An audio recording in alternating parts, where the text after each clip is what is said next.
Sing Again 2025 이와 같은 제목으로 함께 말씀의 은혜를 나누기 원합니다. 한번 따라해 주시겠습니까? Sing Again 2025.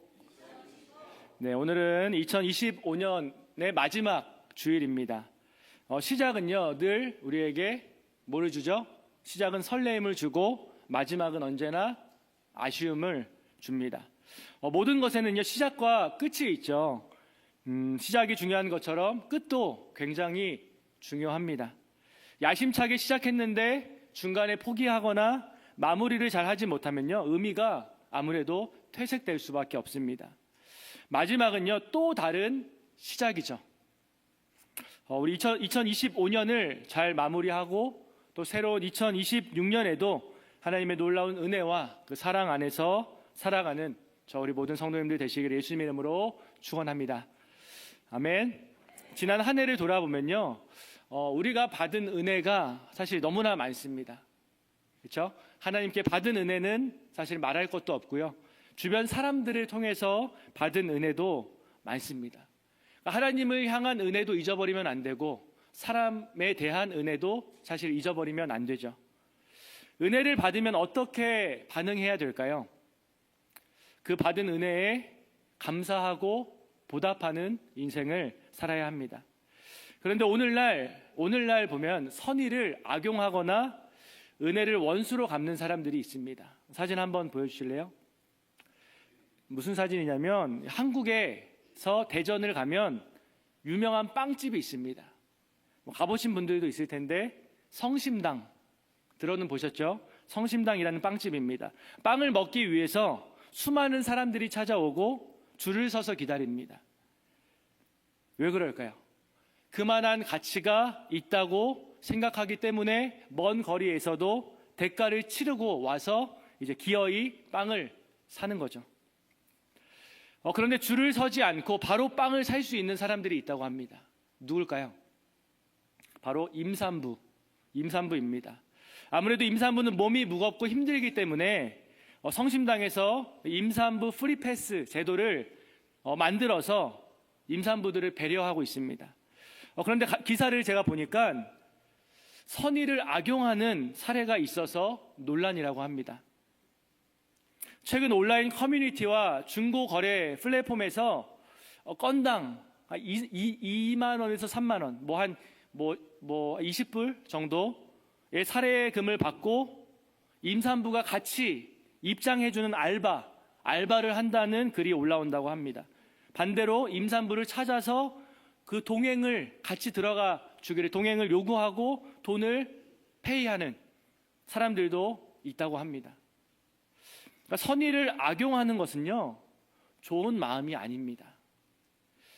선의를 받거나 배려를 누리려면요 그것도 아무나 누릴 수 있는 게 아닙니다. 그것을 누리려면 품격이 필요합니다. 우리 그리스도인들도 그리스도인의 품격을 가지고 살아야 되죠. 신앙 안에서의 모습은 어떻습니까? 교회에서는요 하나님께서 우리를 사랑하시고 회개하면 용서하신다라는 것을 강조하죠. 그리고 이것은 하나님의 속성에 대해서 정확한 핵심을 말하고 있습니다. 우리를 사랑하시고 용서하시고 우리를 기다리시는 그 하나님의 속성은 은혜라는 단어가 아니면 설명할 수가 없죠. 왜냐하면 우리가 바로 모든 사람들이 은혜를 받기에 있어서 자격이 없는 사람들이기 때문입니다. 그런데 하나님께서 주신 그 은혜를 악용하는 사람들이 종종 있습니다. 우리 교회는 없어요. 다른 교회들은 좀 있습니다. 믿음의 경주를 하면서 최선을 다해 살아감에도 불구하고 모든 인간은요 연약하기 때문에 언제든지 넘어질 수 있고 또 실패할 수 있습니다. 그러나 불순한 동기를 가지고 의도적으로 죄를 짓고 그러고 나서 하나님의 사랑과 용서에 대해서 이야기하는 것은요 하나님을 기만하는 행위이고 하나님께서 가증스러워 하시는 모습입니다. 사무엘상 16장 7절은 이렇게 말씀합니다. 여호와께서 사무엘에게 이르시되 그의 용모와 키를 보지 말라. 내가 이미 그를 버렸노라. 내가 보는 것은 사람과 같지 아니하니 사람은 외모를 보거니와 나 여호와는 중심을 보느니라 하시더라. 아멘. 하나님의 은혜와 사랑은요, 아무리 강조해도 부족하지 않습니다. 그러나 하나님은요, 각 사람의 그 마음의 중심을 보시고 그 마음에 따라 역사하신다라는 그 사실은 우리가 신앙생활을 할 때 꼭 기억해야 할 중요한 포인트라고 할 수 있습니다. 이번 주가 지나면 2026년이 시작됩니다. 진짜 저 엊그저께 인이도 온 것 같은데 벌써 저도 5년 차, 정확하게 4년 한 5개월 정도가 되었는데요. 그러니까 세월은 우리가 생각하는 것보다, 우리가 체감하는 것보다 훨씬 더 빠르게 흘러갑니다. 우리 성도님들은 어떤 마음으로 지금 이 순간을 살아가고 계십니까? 강상구 작가의 저서 성공 키워드 365라는 책에 나오는 내용을, 짧은 내용을 소개하겠습니다. 노가 달려있는 배에 노를 저을 때 초보자의 배는 기우뚱거리며 엉뚱한 방향으로 나아간다. 배와 노만 바라보면서 노를 젓기 때문이다. 그러나 쑥다에 된 뱃사공은 한치의 흔들림도 없이 목적지를 향해 노를 젓는다. 배를 보지 않고 가고자 하는 목표를 보면서 저어가기 때문이다. 인생이라는 배가 항해할 때 중요한 것은요, 목표입니다. 삶의 궁극적인 목표에 따라 우리의 삶의 방향이 결정되기 때문이죠. 목표를 목적 혹은 우리 교회 안에서는 비전 이렇게 말하기도 하죠. 성실하게 살아가는 것은 중요합니다. 그런데 방향과 목표를 잃어버린 성실함은요, 배를 빙빙 돌게 합니다. 가나안에 들어가지 못하고 광야에서 40년 동안 뺑뺑이를 돈 것과 마찬가지죠. 노를 젓고 살아가는 우리의 모습이 어떠한지 우리가 한번 생각해 보기 원합니다. 세월은 빠르게 흘러가는데 여전히 우리는 숙련된 뱃사공이 아니라 초보자의 모습으로 방황하면서 엉뚱한 방향으로 나아가고 있을 수도 있습니다. 숙련된 뱃사공은 노 젓는 힘에 있는 것이 아니라 목표점을 향한 시선에 있다는 것을 기억하시기 바랍니다. 배를 내려다 볼수록 물결은 흔들리고 마음은 갈피를 잃게 됩니다. 환경에 집중하고 문제에 마음을 쏟는 것은요, 사실 큰 도움이 되지 않습니다. 멀리 있는 목적지를 바라볼 때 물살은 조용히 갈라지고 올바른 방향으로 우리가 나아갈 수 있습니다. 신앙도 마찬가지죠. 열심 자체가 목적이 되면요, 방향을 잃어버리기가 매우 쉽습니다. 베드로가 물 위를 걸었죠. 걸을 수 있었던 이유는 발 밑에 물결이 아니라 바로 예수님을 바라보았기 때문입니다. 그러나 그 베드로의 시선이 바람과 파도로 내려오는 그 순간 베드로는 즉시 가라앉기 시작했습니다. 문제는 능력의 크기가 아니라 시선의 방향이라는 것을 기억하시기를 예수님의 이름으로 축원합니다. 하나님은 우리가 완벽한 사공이 되기를 요구하시는 것이 아니라 우리가 그 목적지를 잊지 않기를 하나님께서 원하십니다. 분주하게 살아가다 보면 정말 목표를 잃어버릴 때가, 순간순간 놓쳐버릴 때가 얼마나 많습니까? 오늘도 노를 쥔 내 손이 무겁게 느껴진다면 고개를 들어서 주님을 바라보시기 바랍니다. 배를 내려다보는 시선에서 벗어나서 하나님께서 인도하시는 그 목적지를 바라보시는 우리 성도님들 되시기를 축복합니다. 그때 비로소 우리의 성실한 거 중요한데요, 어떤 성실함인지가 중요합니다. 우리가 하나님을 바라볼 때 우리의 성실함은 방향을 얻게 되고요, 신앙의 항해는 흔들림 없이 앞으로 나아갈 수 있습니다. 2025년 열심히 우리 성도님들이 노를 저으셨잖아요. 노를 저어서 지금까지 오신 모든 우리 성도님들의 노고에 박수를 보내고 또 하나님의 그 위로와 격려가 우리 성도님들과 함께 하시기를 예수님의 이름으로 축원합니다. 한 해를 마무리하는 이 시점에 우리는 무엇을 해야 되고 어떻게 해야 될까요? 왜 해야 되고 누구를 위해 우리가 해야만 될까요? 말씀을 통한 메시지와 은혜를 함께 나누기 원합니다. 첫 번째로 예배를 통해 구원의 하나님을 찬양하고 기쁨으로 반응해야 합니다. 한번 따라해 주시겠습니까? 예배를 통해 구원의 하나님을 찬양하고 기쁨으로 반응해야 합니다. 우리 1절과 2절 말씀 함께 읽겠습니다. 시작. 하나님이여 찬송이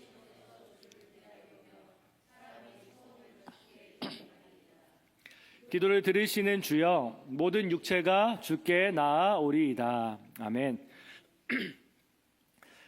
하나님께 드릴 수 있는 가장 귀한 것은 무엇일까요?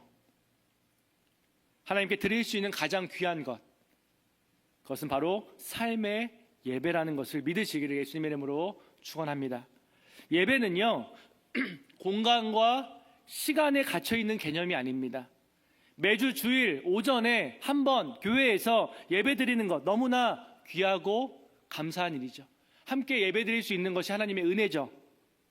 안식일을 거룩히 지키라는 하나님의 그 말씀에 순종하고 참된 안식과 쉼을 누리며 재충전할 수 있는 시간이 바로 이 시간입니다. 그런데 한 번의 예배로 영적 전쟁에서 승리하기에는 오늘날의 세상이 절대로 호락호락하지 않습니다. 그래서 우리가 주중에 예배가 있고 기도를 하러 나오셔라, 이렇게 제가 권면을 드리는 거예요. 로마서 12장 1절은 이렇게 말씀합니다. 그러므로 형제들아 내가 하나님의 모든 자비하심으로 너희를 권하노니 너희 몸을 하나님이 기뻐하시는 거룩한 산 제물로 드리라. 이는 너희가 드릴 영적 예배니라. 아멘. 예배가 너무나 중요한데 특히 삶의 예배가 중요합니다. 우리가 이 성전에서 드리는 예배도 중요하지만 예배가 끝나고 세상 가운데 나아가서 어떻게 내가 살아가는지가 더 중요합니다. 삶의 예배란요, 로마서 12장 1절 말씀처럼 우리의 삶을 하나님께서 기뻐하시는 거룩한 산 제물로 드린다라는 의미입니다. 우리 옆에 계신 분들에게 이렇게 한번 축복하겠습니다. 하나님께 쓰임받는 인생을 살아갑시다. 하나님께 붙잡힌 인생, 하나님께 쓰임받는 인생, 하나님께 칭찬받는 인생으로만 살 수 있다면요, 사실 나머지는요 하나님께서 무조건 책임지십니다. 오늘 본문은요 누가 쓴 시일까요? 다윗이 쓴 시입니다. 친절하죠. 질문하고 혼자 대답하고. 다윗은요 균형 잡힌 사람이었습니다. 전쟁에서는 장군이었고요, 또 시편의 많은 기록을 보니까 시인이었습니다. 또 다윗은 왕이었지만 원래는 목동 출신이죠. 양을 치는 사람이었습니다. 시편이 총 150편으로 구성되어 있거든요. 총 150편으로 구성되어 있는데 그 중에서 약 절반 정도, 정확하게는 73편이 다윗이 쓴 시입니다. 다윗의 시를 보면요 다양합니다. 하나님을 향한 찬양시가 많지만 분노, 저주, 탄원, 감탄 등 다윗이 자신의 감정에 충실했던 것을 우리가 볼 수 있습니다. 우리 성도님들은 하나님 앞에서 얼마나 감정에 충실하십니까? 힘든 것도 털어놓지 못하고 은혜를 받았는데도 감사하지 못하고 스스로의 감정을 묻고 스스로 통제하며 살아가는 것이 바로 오늘날 우리들의 슬픈 자화상이라고 할 수 있습니다. 시편 65편의 주된 어조는요 찬양입니다. 찬양. 오늘 설교의 제목을 Sing Again 2025 이렇게 정했습니다. 다음 주 설교 제목을 Sing Again 2026으로 할까 고민하고 있는데 그러진 않을 것 같고요. Sing Again 2025. 하나님을 찬양하는 것이 마땅하죠. 그런데 찬양을 우리가 잃어버리고 살았다면, 또 찬양을 잊어버리고 살았다면 다시 우리가 하나님을 회복되어서 다시 하나님을 우리가 찬양해야 하기 때문에 Sing Again 2025.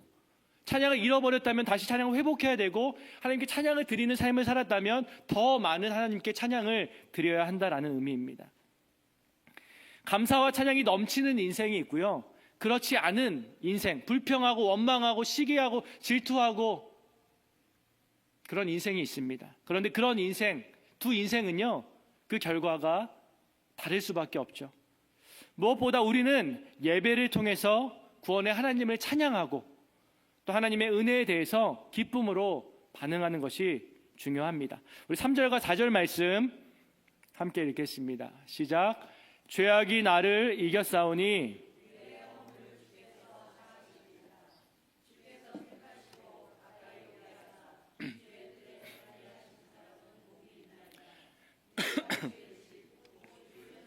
아름다움으로 만족하리이다. 아멘.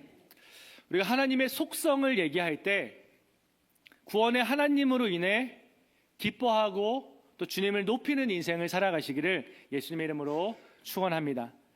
구원의 기쁨과 감격이요 가장 우선되어야 합니다.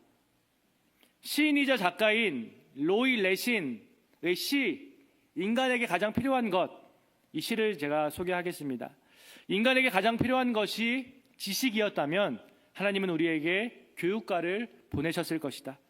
인간에게 가장 필요한 것이 건강이었다면 하나님은 우리에게 의사를 보내셨을 것이다. 인간에게 가장 필요한 것이 돈이었다면 하나님은 우리에게 사업가를 보내셨을 것이다. 인간에게 가장 필요한 것이 즐거움이었다면 하나님은 우리에게 연예인을 보내셨을 것이다.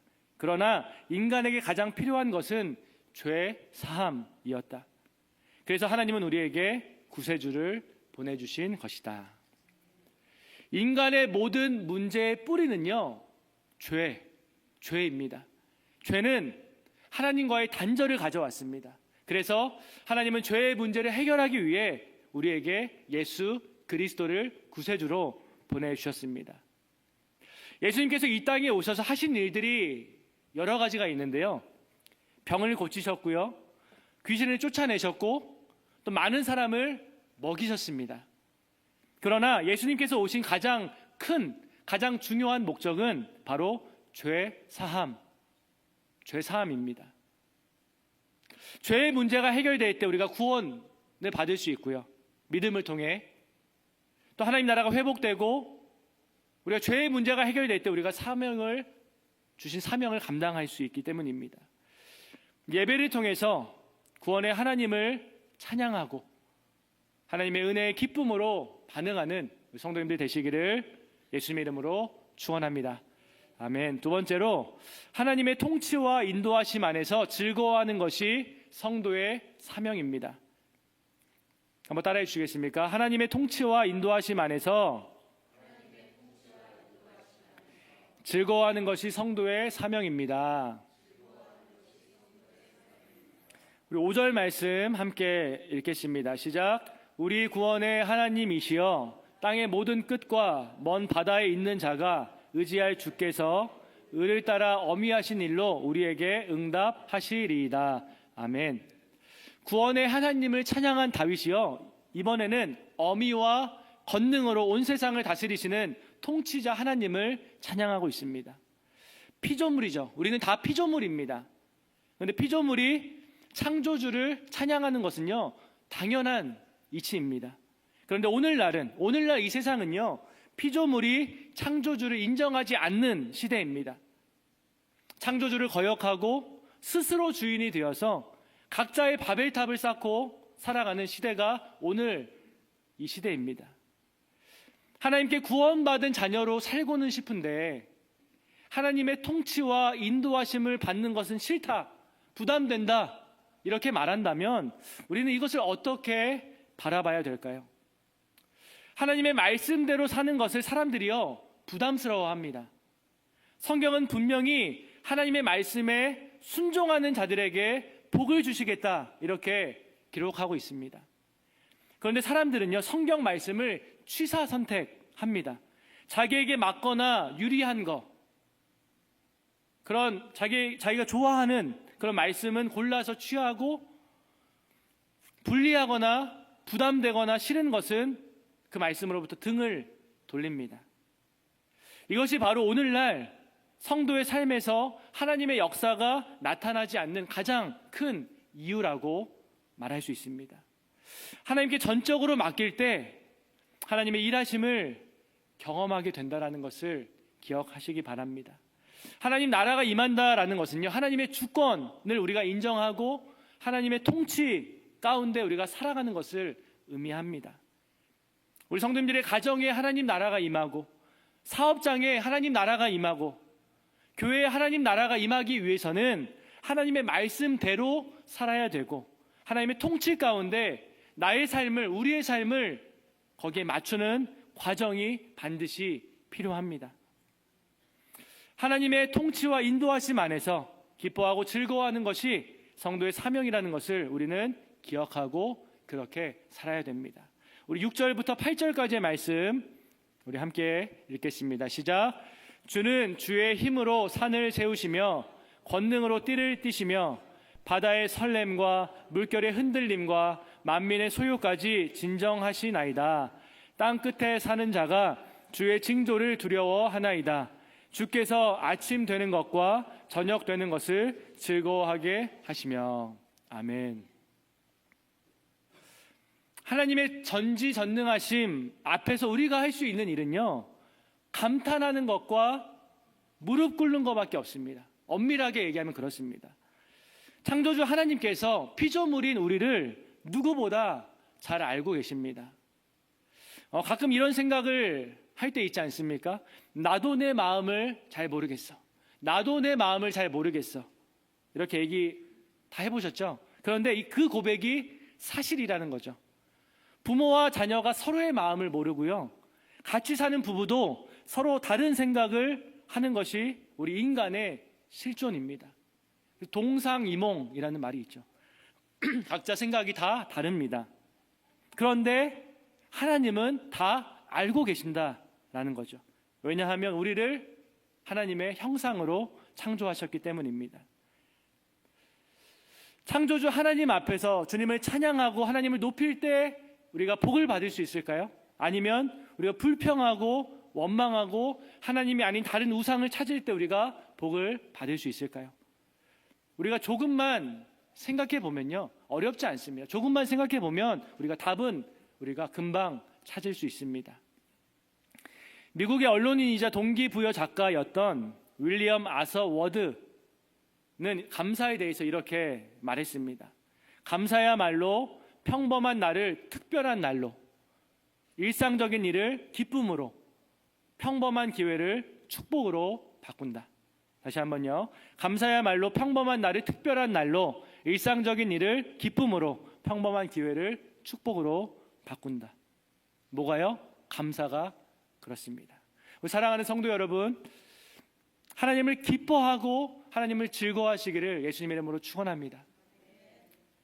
우리 성도님들이 하나님으로 기뻐하고 하나님을 즐거워하는 모습을 목사인 제가 볼 때 저도 마음이 참 기쁩니다. 근데 막 마음에 감동도 없고 뭔가 힘들고 지치고 불평하고 이런 모습 보면 저도 좀 많이 좀 내가 부족한가?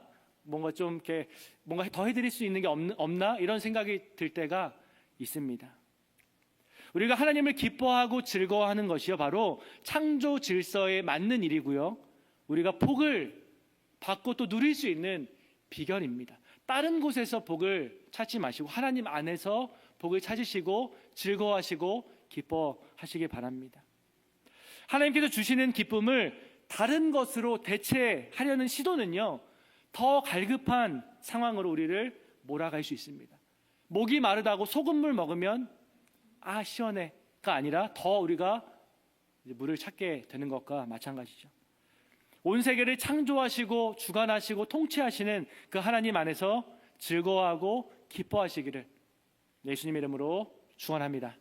아멘. 우리 마지막 세 번째로 인생의 필요를 채우시고 공급하시는 하나님의 사랑에 감격하고 감사해야 합니다. 한번 따라해 주시겠습니까? 인생의 필요를 채우시고 공급하시는 하나님의 사랑에 감격하고 감사해야 합니다. 우리 9절과 10절 말씀 함께 읽겠습니다. 시작. 땅을 돌보사 물을 대어 심히 윤택하게 하시며 하나님의 강에 물이 가득하게 하시고 이같이 땅을 예비하신 후에 그들에게 곡식을 주시나이다. 주께서 밭고랑에 물을 넉넉히 대사 그 이랑을 평평하게 하시며 또 담비로 부드럽게 하시고 그 싹에 복을 주시나이다. 아멘. 저는 참 제가 스스로가 친절한 설교자라고 생각합니다. 우리 성도님들 졸리지 않게 때에 맞게 같이 읽고, 졸릴 때쯤 되면 예화도 막 제가 찾아서 읽어드리고, 그러니까 저만 잘 따라오시면 됩니다. 그러면은 이게 우리가 하나님의 은혜를 더 우리가 누릴 수 있을 것 같아요. 제 생각이죠. 하나님께서 은혜를 주셔야만 우리가 받을 수 있지만, 그렇게 저는 이제 예배를 기도하면서 준비하고 있습니다. 우리 9절과 10절 말씀 읽으셨는데요. 다윗은요, 하나님의 첫 번째로 하나님의 구원하신 그 하나님을 찬양했죠. 두 번째로 하나님의 통치, 하나님의 다스림, 하나님의 인도하심을 찬양했습니다. 마지막으로 무엇을 찬양하냐? 하나님의 공급을 찬양하고 있습니다. 많은 사람들이 가장 좋아하는 하나님의 속성이 바로 공급하시는 하나님입니다. 다시 한번 제가 강조하기 원합니다. 죄의 문제를 해결하신 구원의 하나님으로 인해서 기뻐하는 것이 가장 우선이고요. 그렇게 될 때 우리가 하나님의 통치와 인도 안에서 우리가 기뻐할 수 있습니다. 아멘. 그리고 공급하시는 하나님은요, 앞에 두 가지가 전제될 때 자연스럽게 따라오는 축복입니다. 첫 번째와 두 번째를 건너뛰고 공급하시는 하나님만 먼저 우리가 거기에 집중하면 그게 바로 뭐죠? 기복신앙이 되는 거죠. 덤으로 하나님 은혜로 주시는데 거기에만 우리가 집중할 필요가 없다라는 것. 더 큰 것을 바라보고 더 큰 것으로 더 큰 기쁨을 누려야 된다라는 겁니다. 하나님은요, 우리 성도님들, 저와 우리 성도님들의 필요를 정확하게 아십니다. 단지 우리의 마음과 우리의 입으로 하나님께 구하고 하나님을 의지하는 모습을 하나님께서 기다리시고 또 그 모습을 기뻐하십니다. 하나님의 나라와 뜻을 먼저 구해야 하는 이유가 바로 여기에 있죠. 우리가 하나님을 먼저 구할 때 이미 우리의 필요를 아시는 주님께서 채우시고 또 공급하신다라는 것을 믿으시기를 예수님의 이름으로 축원합니다. 트렌드 코리아 2026, 제가 몇 주 동안 나눈 오늘 마지막입니다. 그 내용을 하나 제가 소개할게요. 나오는 내용입니다. 요즘 쇼핑과 검색 플랫폼은 소비자가 무언가를 찾기 전에 AI가 먼저 제시해 고객의 클릭 수를 대폭 줄이고 있다. 클릭이 극단적으로 줄어드는 현상, 이 흐름을 제로 클릭이라고 한다. 클릭이 없는 사용자 경험을 의미하는데 사용자가 능동적으로 찾고 선택하지 않아도 시스템이 먼저 판단하고 제안하는 것이다. 말이 좀 어려운데요. 설명드리겠습니다.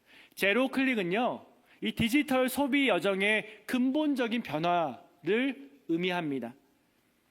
우리가 인터넷을 쓴 지 한 30년 정도가 지났다고 합니다.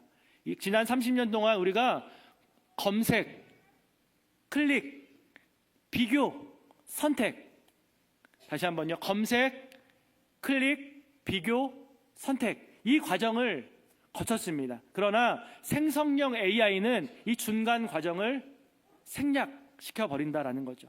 그러니까 사용자가 검색창에 질문을 입력하기도 전에 AI가 의도를 파악해서 최적의 답을 단 하나의 형태로 제시하거나 구매 버튼을 누르지 않아도 필요한 생필품이 배송이 됩니다.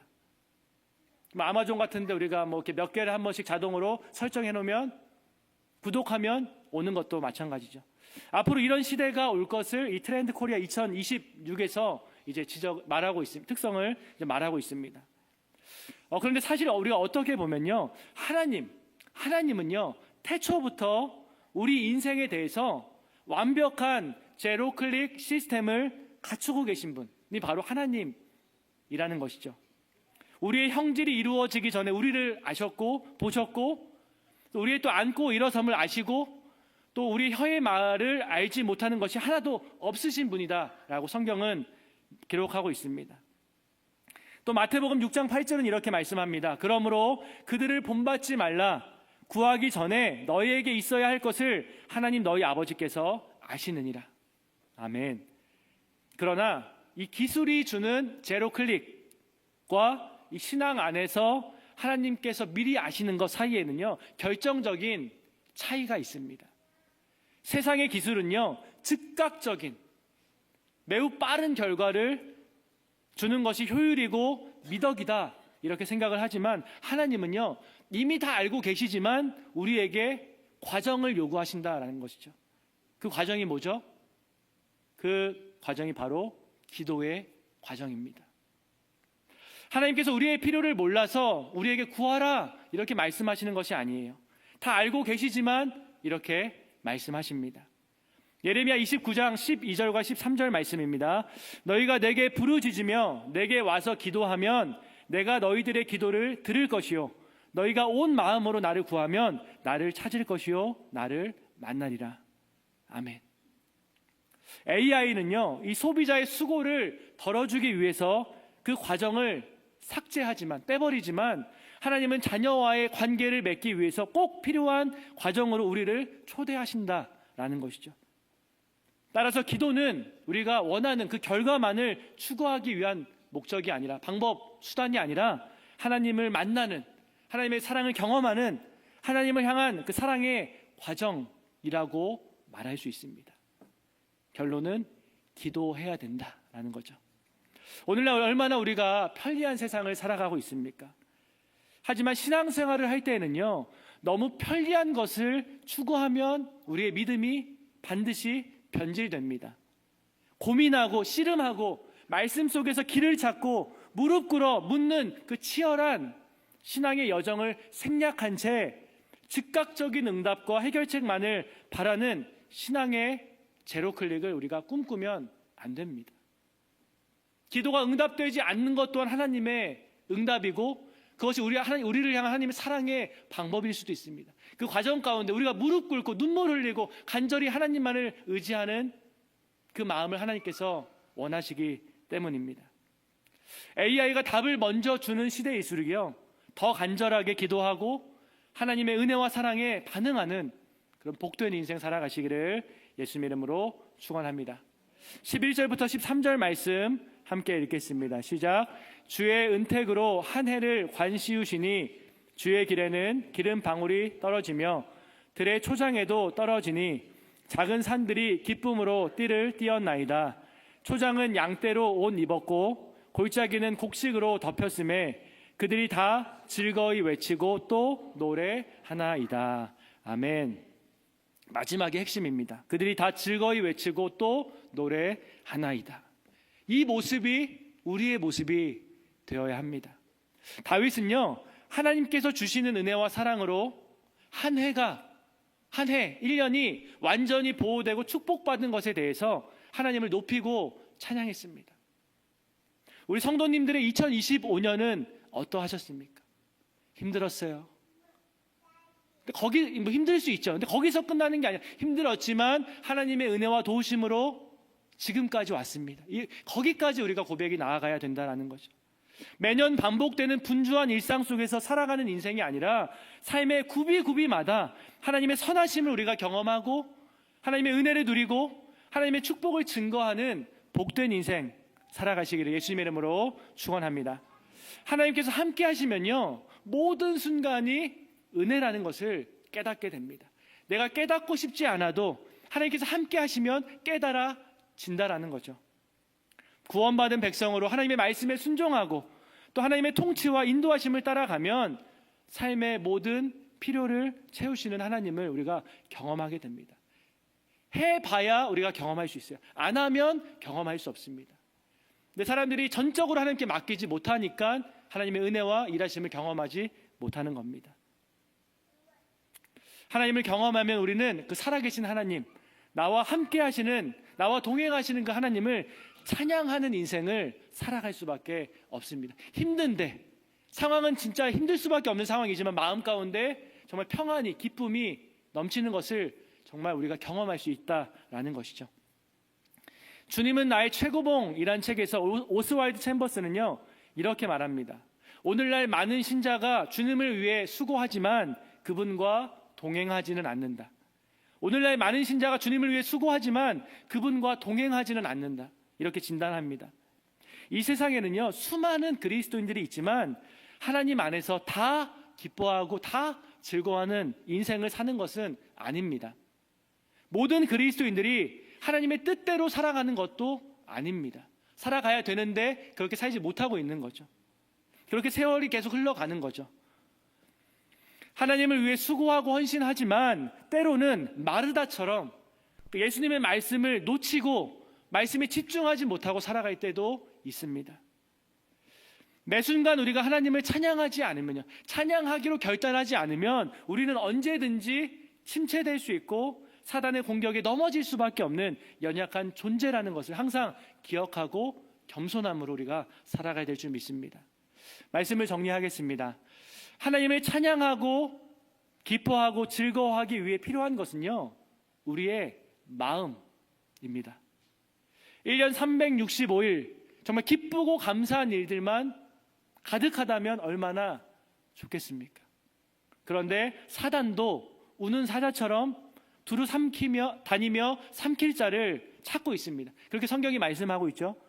따라서 믿음을 지키기 위해서 적어도 사단보다는 더 열심히 우리가 기도하고 말씀 붙들고 노력하지 않으면요, 우리가 그 기쁨을 한순간에 사단에게 빼앗길 수도 있다는 것이죠.